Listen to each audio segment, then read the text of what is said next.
24th of May. I'm Stephen Ridgway.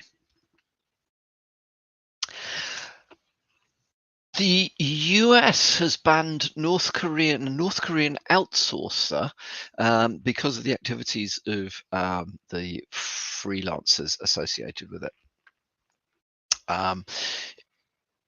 They do the work usually from Russia or China, and then they pay then the money gets sent back to pay for missiles, apparently.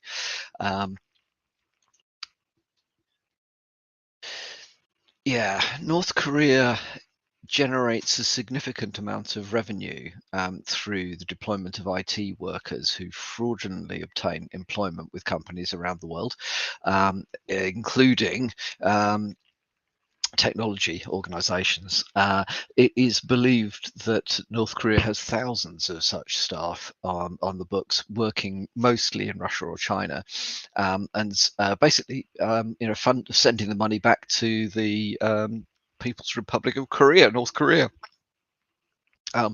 It's potentially quite a lucrative way of raising money when you think, how much IT contractors or whatever can earn. So there has been a move to restrict these deals. They have been added to the US's "Thou shalt not deal with" list. So keep an eye out for that.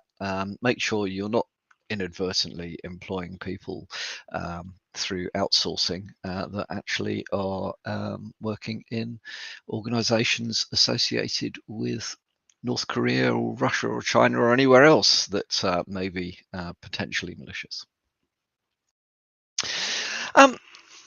Slightly interesting twist on the usual phishing generation stuff. That piece of software called Supermailer is being abused because it's reasonably straightforward to bypass email security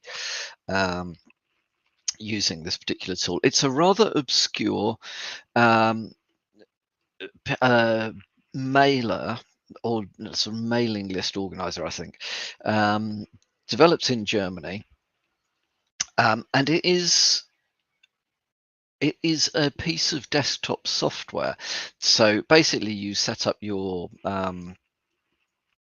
email, marketing campaigns, email campaigns using the tools on your local machine. It then connects out to various of the normal, well-known email providers in order to actually send the emails.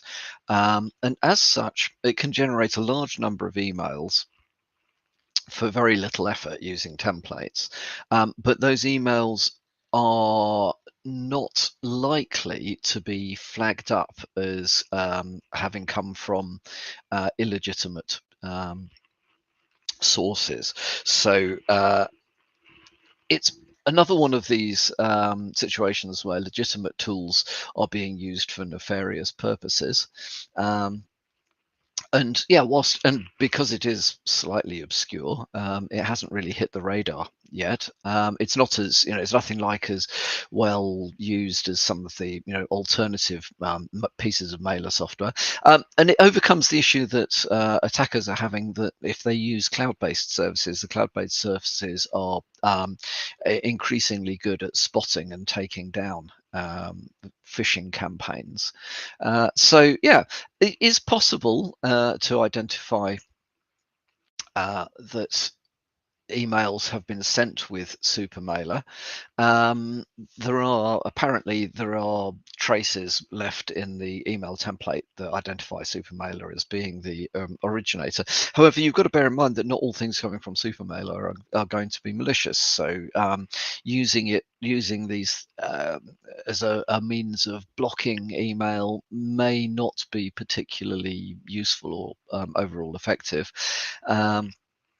So I think it may well come down to looking at other alternative methods of identifying if things are phishing emails. I mean, using the so, any of the major email protection, cloud-based email protection suites should spot this stuff. If you've signed up for the right services, they'll click the links and they'll find what's being requested or where you're being redirected to, and so on and so forth.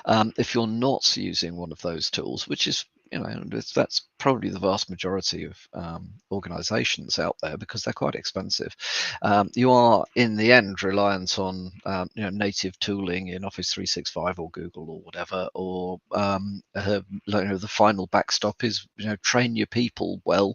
So cyber awareness training, and encourage them to report things rather than click on things. So yeah, that's an interesting one at the moment. So and it does demonstrate how difficult it is to identify phishing emails in a sort of generic bulk way. If these things appear to be coming from legitimate sources, it's very hard to identify them per se as fish. Last thing from me today is that there is a popular Android screen recorder that has been revealed as a Trojan. So the iRecorder app has been removed from Google Play Store. But it is still available on some third-party app stores. So yeah, beware. The recorder was just a simple, a simple screen recording piece of software, but it appears that there is a malicious variant of an open source remote administration tool that has been built in to this. The remote administration tool pretty much allows control of the Android device, including capturing microphone recordings, exfiltrating files, so on and so forth, the usual sorts of stuff. So if you are using iRecorder on an Android device, I would recommend removing it until this has been sorted out. So there may be, assuming there are alternatives out there. It is. There are some links apparently to APT36, otherwise known as Transparent Tribe. So keep keep on top of these things, because the attackers are sophisticated. They know what they're doing, and I'm sure are very interested in broad surveillance, from which they will then sort out what they find actually interesting. So that's everything from me for today. I hope you have a good Wednesday, and I'll speak to you again